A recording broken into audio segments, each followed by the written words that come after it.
Hello, this is Shriyal Setumadhavan and I am here at the ACE Group Architects office. I have with me Akshara Verma. She is the partner in architects with ACE Group. And Akshara, thank you so much for the time today. Such a pleasure to be in your office. Thank you for Yes, being here. so interestingly, Akshara and I have come together to discuss the CMR School that they did in 2024 in Bangalore, and this is a retrofit project. Interestingly, this project was designed by architect Dinesh Verma, who is architect Akshara's father. So I'm very interested to discuss how two legacies can look at design differently. So Akshara, if you can just begin with telling us a little more about how you got involved with the ACE Group, your interest in architecture, and of course we'll take it off from there with more questions. Sounds good. I've been a part of ACE Group since 2017, so it's been a nice 7-8 year journey so far. And yes, the CMR School, we worked on it last year, so 2024. But interestingly, that also has its own legacy in terms of the office, because the project is about 35 years old. It was one of the first schools that the office did, or the first kind of, the first steps in architecture in the educational space. Right. And that's actually something that the office is really known for today. So from CMR to now, we've kind of built a 100 plus project, Wow. body of work. But it's interesting because CMR has always been a very kind of close relationship with the client, with also that particular project, because it kind of brings back so much.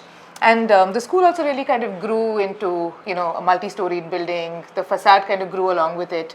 And there was this moment when when the clients approached us saying that we wanted to kind of have a fresher outlook. The idea of education is kind of changing. It was also on a road where the trees kind of really overgrew, and it was always kind of a little bit dark. Even the spaces inside didn't get enough light because of the trees outside. So how do we really create a bright and new aesthetic to the facade? So that was kind of the start really of this project. Ah, nice. So if you can walk us through your role in it, and of course, was this a conscious decision to have you involved in the whole retrofit of the project, or did it just happen to you? Tell us more. Yeah, I think in some sense it just happened, but I'm very happy that it did. And it's also, I think, like you said, it's a very rare case that relationships with clients are built to really kind of circle back 35 years later, and you really get a chance to look at a project from a fresh perspective, and also of course all the stuff that worked for it since then. Right, So right. It was a retrofit in the sense, and I think retrofits also really interest us as a practice. It is in many ways perhaps sustainable. In many ways it's also this idea of kind of stripping down a project into its bare shell to really understand what the possibilities are. Right. And the fact will be that we will have so many older structures that will need a kind of relook, a kind of reinterpretation at some point. Yes. And a retrofit is one way to kind of really think things through differently. So the facade, of course, was one aspect of it, and the major aspect of it, because that's that first impression that really kind of any building kind of makes with students, parents, and the passerby.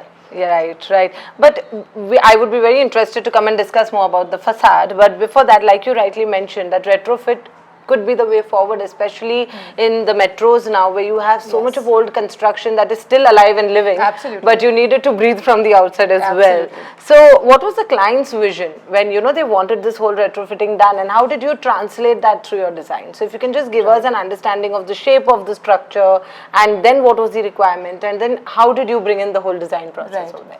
So I think one thing about the clients are that they're extremely open people. Interestingly, second generation, there again, kind of really holding forth and doing a great job of everything in the sphere of education that they're involved in. And I think one thing that they did say that really kind of struck me was that they wanted it to be a sort of aspirational facade, right? So how does this school, although it is something that carries a legacy of being 35 years old, still kind of points to something that is futuristic and future ready in many ways. So I think that was for us a big trigger, because we were thinking about, okay, how does a facade become slightly dynamic? How does it become something that that can really also be timeless in that sense of it not needing to be relooked at least for another X number of years. So that kind of timelessness, dynamism kind of did come in, and I think that was very, very kind of conscious from the client's end as well. And I think the big thing about brightness and understanding direction, sun, how do we kind of get more light into the classrooms. So there are also those kind of slightly more functional aspects of a facade design that we also look at. That you have also considered. Yeah, I was in fact coming to this, that I realize it's a school, but it's a massive project. It's 2,000 square meters, right? Yes, of the facade, because it's too large. Yes, and then to understand that that's going to be the also view from the classrooms, and then to design it in a particular way, keeping in mind the sunlight and everything. I'm sure it would have been creativity with challenges involved in over there. How did the climate, natural light and ventilation factor, what role did that play in your overall planning, especially in retrofitting, and are there any limitations over here because it's a retrofit project? Actually, I think the limitations kind of here, more than posing a constraint, kind of give us the guidelines, within which we can kind of start to play.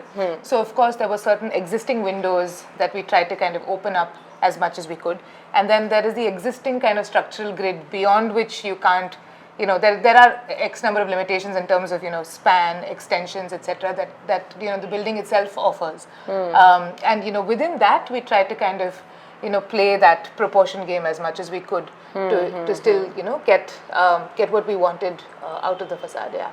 You've used the Fundermax facade for this project? Yes, it's actually entirely done in Fundax. Entirely. Yeah. I think apart from the windows, everything that you see on the outside. Yeah. Okay, why Fundermax? Like, what did you see any synergies in the designs they offer and in what you had in mind when you're designing this project, or choice of color? Like, why Fundermax for this project? Yeah, I think one of the most conscious decisions for us was to use something that is fundamentally a new age material. Fundermax is also something that, as a cladding material, is light. It's also, of course, sustainable. I mean, it's unbelievable, but it's actually just cores of paper, right? So in that sense, the idea of paper being a facade is also a very interesting kind of premise. Fundermax, I think, also offers a huge range of possibilities in terms of decor.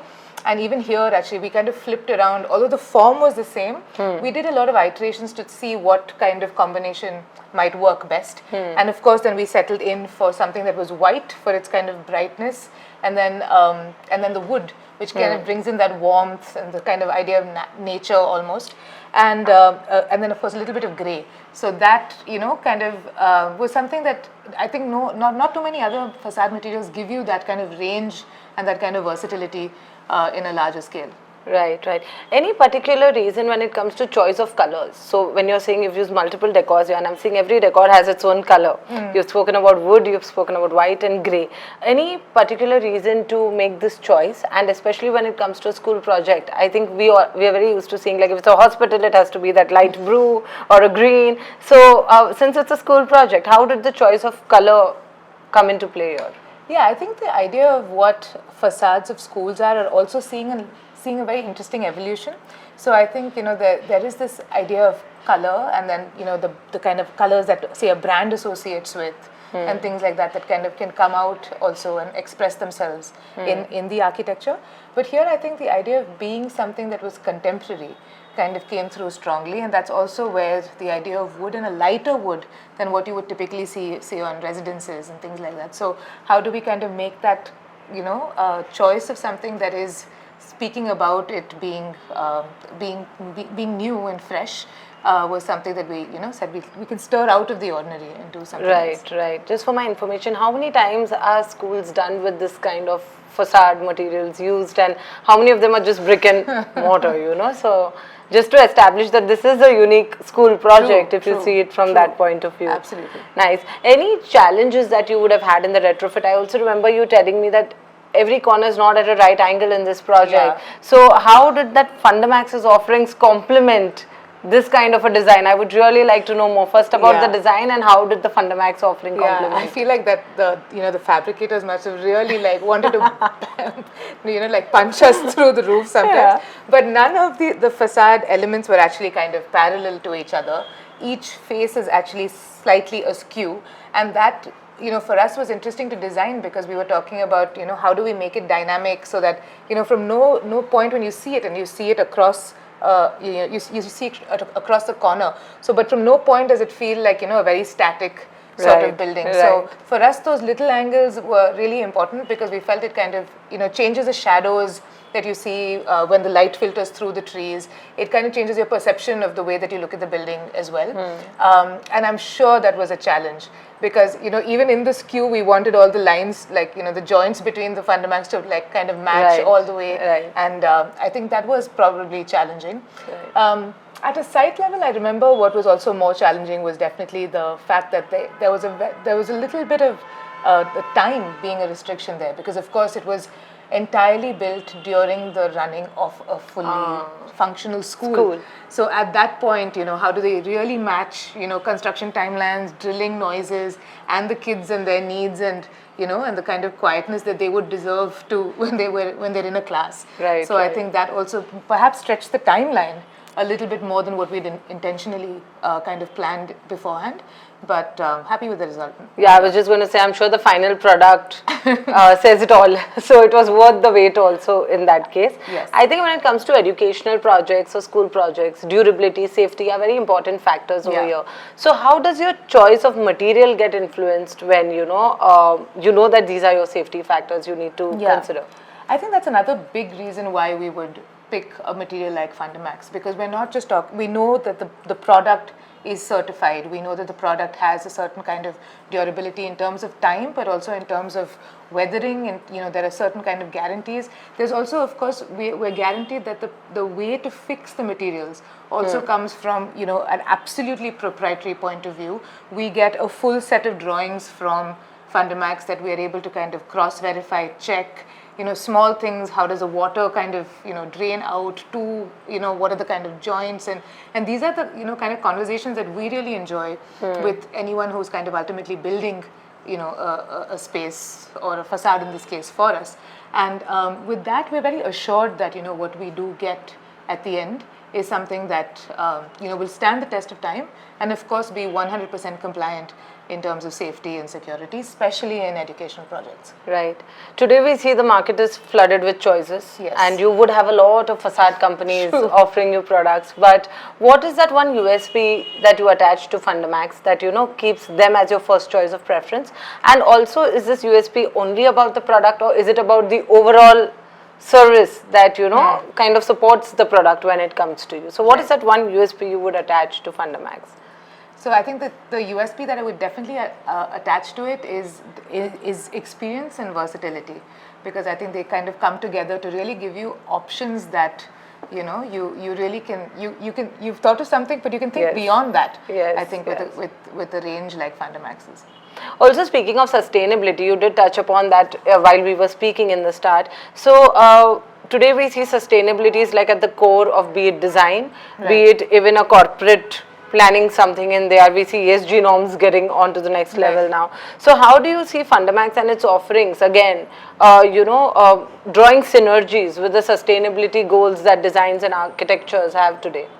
I think actually they run very, very, very, very close to each other. I think the idea of the Fundermax and the way that it's fixed, etc., makes it something that can be completely dismountable. All the metal that is used to kind of, even create the structure is 100% recyclable. So in that sense, I think it ticks off a lot of the parameters that, we do look forward to from a sustainability goal perspective. And of course, the material itself, is paper at the end of it. So that there's also that kind of idea of the largest kind of idea of sustainability in that sense. Yeah, absolutely. I'm very curious to know that considering that you all had designed the first school, the original structure, and you have only been involved in designing it in the whole retrofitting process also. What was the reaction from the client? Like when they saw this whole new look, like, from bricks going to facade and having this whole facade look over there, what was the feedback? What was the reaction that you got? I think that so for us as architects, we kind of really look forward to feedback at that point, right? Because that's ultimately what is the highest kind of compliment in some sense of any project, and you can see it here that the facade has really kind of changed the perception of the school. You can see it in like the smiles of the kids, and of course the clients have been very happy with it. Okay, I'll come to my concluding question now, and you can give that straight to the camera. But if you had to define your relationship with Fundermax in one word or a sentence, what would it be? How do you define that? And not only in the present, but also going forward. If I have to define a relationship in one word, I think it would be trustworthy. I think Fundax has always been kind of, a trustworthy partner in all our projects that we've kind of undertaken, and it's always been a pleasurable journey, really, to kind of, envision something and then see it through with a material like Fundax. Absolutely. Thank you so much for your time. I think that brings me to the end of my questions, but we are very excited. We are going to be on the site also now watching the project, and I think definitely something we're going to bring to you more visually also. Thank you so much, Akshara. Great talking to you. Yeah, it was fun. And congratulations on the interesting project. Yes, it was absolutely fun. Thank you.